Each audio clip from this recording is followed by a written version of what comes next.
Hey everybody, today I'm going to show you how to make worm tea from worm castings. Worm castings are basically the poop of worms that have a lot of bacteria and that are good for your soil. So I'm going to show you how to make a tea, which is basically like another fertilizer for plants in your garden or your house plants or your soil. It's going to amp up the bacteria and feed the microbes and just do really good for you. So first, I'm starting with 5 gallons of water. I'm using well water. You do not want chlorinated water. It'll kill all your bacteria. So if you do not have well water, use spring water. Just make sure it's not chlorinated. I'm sorry for the background noise. My kids are behind me jumping on the trampoline, so they might be a little noisy. So you need a 5-gallon bucket of water, and you also need either air stones, which are these. They make bubbles, and this is stone disc, and it makes bubbles also. So you need to keep your water bubbling to make it aerobic. You do not want it to go anaerobic. It'll kill the bacteria and it makes it stinky. It doesn't grow the bacteria. You're trying to grow bacteria. That's the whole point of making the castings and keeping them alive, because they have microbes inside of the castings and you want them to be alive. You also need some kind of pump, like bubbler pump. This is a 4-watt.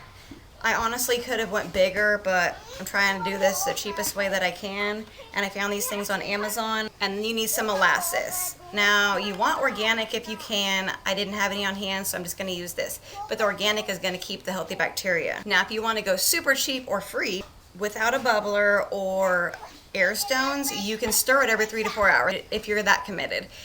You have to keep it aerated to keep it healthy and keep it going, because it'll go anaerobic in 6 to 8 hours, and you don't want anaerobic worm tea. I'm going to put the stone disc in the bottom of the 5-gallon bucket. And this one was supposed to come with suction cups, but it did not. You want to soak this for at least an hour before you use it. It still sinks to the bottom, so really I don't need the suction cups. Now I'm going to plug it in and turn my bubbler on. And as you can see, it's making bubbles. Now for the molasses. So now I'm going to add 2 tablespoons of molasses to this water. That's going to feed the bacteria in the worm castings and just multiply it.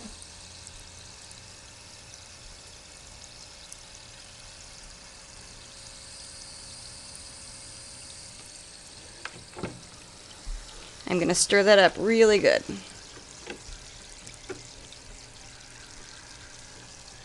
And I'm just going to use my hand because it's just molasses and water.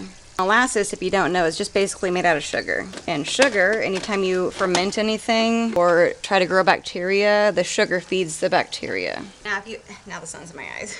Now if you absolutely have to use chlorinated water, let it sit out for at least 24 hours and let that chlorine kind of just evaporate off. But I would just highly suggest not to use chlorinated water. So now is the time you've been waiting for. You need some cheesecloth, and you want to double it up. So I'm going to double it up. You're basically going to make a big tea bag. It's called worm tea. I'm going to cut this in half.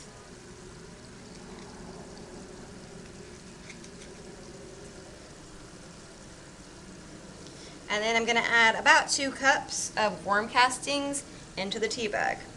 So about 2 healthy handfuls. And then you're going to close this up. And you want to tie it with something. I'm going to use yarn because I crochet and I have a lot of yarn sitting around. You could use a zip tie, you could use wire, whatever you need to use to close up this little tea bag.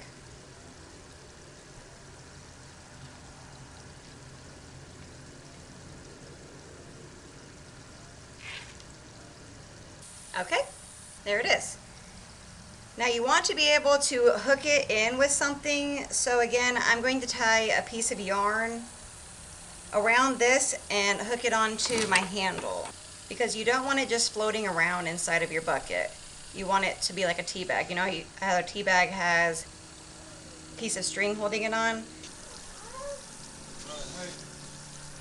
So now I'm going to drop this in, and I'm going to tie this to my handle so that it stays kind of steady.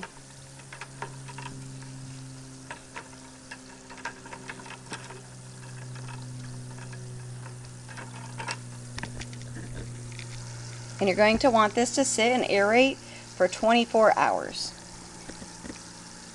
Outside, but the heat outside is going to help it grow more. It's going to help the bacteria multiply. And preferably outside if you can, in the heat, not in like the winter time. You want it to be in the heat because the bacteria will multiply faster in the heat. You want to keep this out of sunlight. You also want to use this up within 6 to 24 hours. 24 hours max, because this is, again, alive. So basically, when it's done, you can use it as is, but if you want to stretch it really far, do 1 part tea to 5 parts water. Or you want to give it to other people, just dilute it a little bit, but it's totally fine just by itself. Pests also don't like this, so you can spray it on the tops and bottoms of your leaves.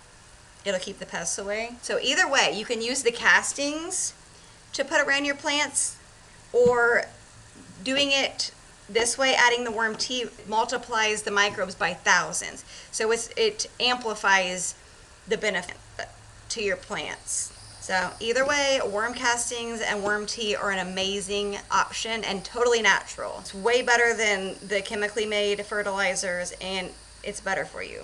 So I will show you later on in this video how to use this.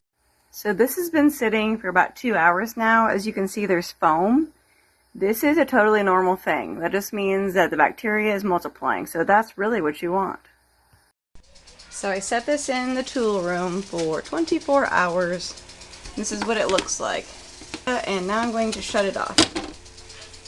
So, and I'll show you how to use it.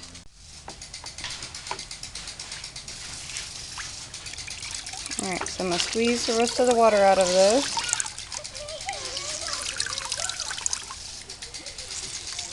And you can reuse these castings, they're still good. So just sprinkle them around your garden in the bottom. So we just made tea out of worm poop. Yep. So this stuff is absolutely amazing for your plants. Now I'm going to go find my pail. So I have a pail here, and I have a jar that I filled up with the worm tea, and this is the easiest way I found. I tried with a funnel, but if you're really good at pouring, you can pour this giant 5-gallon bucket into your pail, but I would make a mess. Now I can dilute it. I'm going to use it full strength to get the full benefits, and you really can't overuse this. You want to use it about every 2 weeks on your plants, or when they're struggling, you can put it in a spray bottle and spray your leaves to keep the pests away, because it doesn't smell. It doesn't have a horrible smell, but it doesn't smell the best.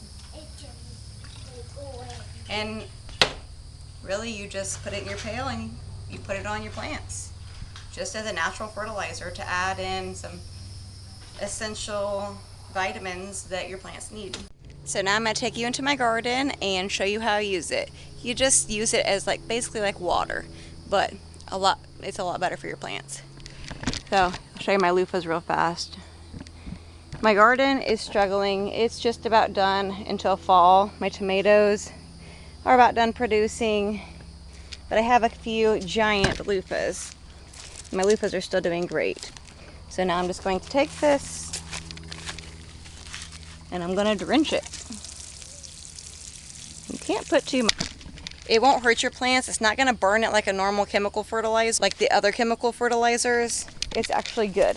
So here's my asparagus beans. I really need to harvest these. There's lots of them on here. And I'm just going to put it in the soil.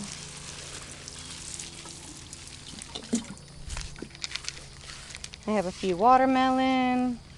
These are sugar baby watermelon. You can put this on anything. Tomatoes really love it. These are my tomato cuttings. That's how big they've gotten since the last video I posted. More tomatoes. I'll be honest with you, I'm really bad about pulling weeds. My garden is definitely overgrown. But you know what? There's more important things in life than just picking weeds. But I do enjoy it sometimes if I have time. Watching. If you've made worm tea or if you have worms, leave a comment down below and let me know. I would love to know your experience of raising worms and if you've made worm tea. So I hope you have a wonderful day. Thank you so much for watching.